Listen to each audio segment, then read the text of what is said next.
of strengthening our SI and our QL muscle, which is in the back. We have one on each side.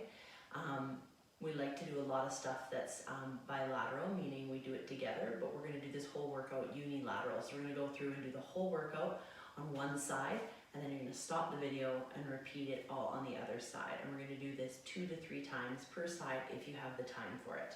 So you can use a chair for a little bit of balancing if you need it. You can also use a higher foam roller or even a wall, okay? I'm gonna use the chair for the purpose of being able to move around a little bit more efficiently to be seen. So the first thing we're gonna start with is a hinged hip extension. So a hinge, we wanna make sure we get our hinge right in the fingers, put our fingers right in our hip flexors. You're gonna hinge back, which still keeps that neutral posture. So you don't wanna be too tilted, and we definitely don't wanna be tucked, okay? That's gonna put too much of a pull. So we wanna try and find where our hips are neutral and we have the least amount of tension in through our spine, okay? I'm gonna have all the weight onto my one leg, okay? So it's gonna be a little bit more centered underneath my belly button and hips. You're gonna push the booty back and keep a nice strong straight neck. Just a light hold here. We're gonna extend our leg out so our knee is straight, okay? Just lightly tapping the toe to the floor. All of my weight is in that stabilizing left leg. Putting my hand across that lower back to maintain that I'm stability, so I'm not moving around. Light hold onto whatever you choose to balance, and we're gonna do 15 repetitions. So as you can see, when I'm lifting this leg into extension, right, I'm working in through that glute, and I'm trying to move from my leg, right, my upper leg, not from my knee, so I don't want this to happen. So I'm doing 15 repetitions, making sure you're taking that full breath. So every time I lift my leg up, that's when I'm breathing out, trying to maintain stability in this leg. We don't want it to be locked. We want a soft bend in that knee. So we're doing 15 repetitions or 20 of each exercise, okay? Maintaining that straight right leg. Taking a break in between and just coming back up to neutral for a couple breaths. Taking that breath all the way down into the pelvic floor, into that sacral region. And exhaling, letting those ribs relax and the shoulders come back down out of the earlobes, and just as a reminder of where our posture should be. Then we're gonna come into a skater pose. So that leg is gonna be up. We can either balance or we can go into having our toe here or here. So this will be level 1, level 2, level 3. Okay, still holding that hand on the leg. We're gonna go just into a squat. So single leg skater squat. My body is neutral, okay? So as much as my low back might look like it's a little bit more swayed than others, that's just the way my gluteal muscles are formed. So making sure you feel nice and straight with the least amount of resistance in your upper body. When I do this, I'm not just bending my knee, I'm pushing my hips back, pushing my hips back. The movement is coming from my hips. This is where I'm feeling it into the inner thigh, right? These are the muscles. When they get weak, they pull that SI and make us depend way too much on this QL. Okay, coming back up for 1 or 2 or 3 breaths. Then we're gonna go into a skater pose with a rotation. So I have to turn a little bit so you can see this one.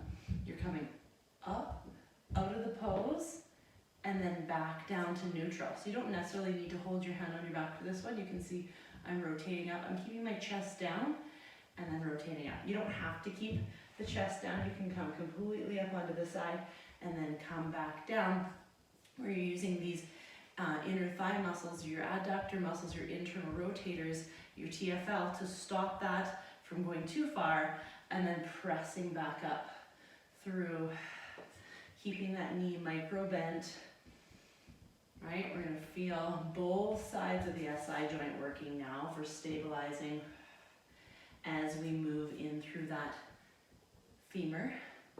Okay, so 15 to 20 here. Okay, if it starts feeling like that's too much, you can absolutely start with 10 or 12 repetitions, coming back into that neutral again, finding that breath. This leg should start burning at this point. Okay, then we're gonna go into a curtsy squat.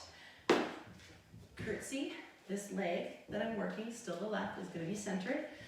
Inner thigh is gonna touch here. Hips and everything stay nice and straight. we're gonna come down into a curtsy. So my knee should be lined up with the back of my heel. Keeping nice and neutral here, so hips, your hip isn't dropping.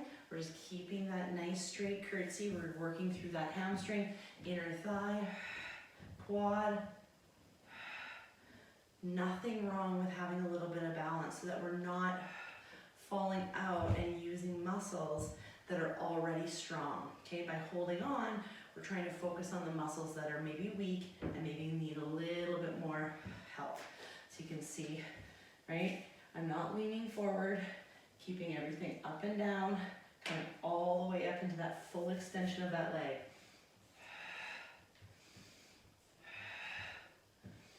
Most of the weight, okay, so I have about 60% of the weight in this leg, maybe 30 or 40 in that back leg, okay? Keeping those hips nice and neutral. After we've done the curtsy on that side, we're gonna just do a standing hip hike. So I'm gonna use a block to give me a little bit of space off the floor, okay? And holding on to something for balance. If you're not gonna be reaching the chair, you can hold on to the wall or even a broomstick I find sometimes helpful. But we're gonna be here, balancing is also good. And we're gonna hike this hip up. So we don't want our leg to come in front. We wanna try and keep our leg back in extension. Hike it up. Let it fall back down to neutral. This is also a balance, right? So coming up into that neutral. 10, 9, 8, 7. You don't want to compromise balance. You can see if I start holding on to this, I'm going to start tilting. You don't want to compromise balance for, changing your posture.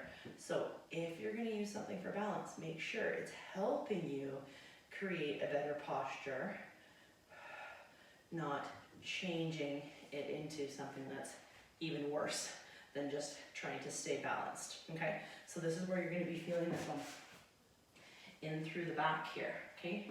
A little bit in through the core, but mostly in the back. So you're hiking the back of this hip up towards the ribs. Trying to stay nice and balanced. Move my arm out of the way so you can see.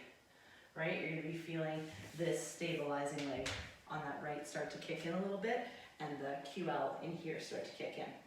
Okay, so 15 to 20 of those. And then we're gonna go just holding on. We're gonna do our hip flexor and quad stretches. So bringing your heel towards your bum. If you need a towel or a shoelace or a strap, you can definitely do so. Keeping the chest upright, the knee in beside the stabilizing. Okay, so I see a lot of funky stuff. Pulling up and then gently flexing through the glutes in order to push that hip, right? So when I pull on my leg, it dips my hip forward, right? But if I pull my abdominal muscles gently up and flex my backside or my glutes, and then pull with my arm, okay, or my hand, I'm going to get a little bit more of a stretch. Now flex the glute a little bit harder on that left side, and then relax. Don't let it all fall out. You want to keep a little bit of tension in here. And so make sure you're not falling into this hip too, right? Stand up nice and tall, pull in, flex through the glute, keep the knees in beside one another, and then relax. Hip flexor stretch. You're going to take that leg back, gently tuck the tailbone under, gently, so you don't want it to be huge, okay? And we're just going to go into a little bit of a knee drop here. Don't press that heel down, okay? Come up, okay? From here, then you're going to press your heel away and contract your glute. So you don't want to do that first. So again, coming up, right? Gentle tailbone tuck, drop the knee, contract your glute muscle, and then push that heel away. And breathe. Trying to keep those hips nice and neutral, okay? You can even go into a little bit more of a lateral flexion and get some extra stretch in through the transverse abdominis and some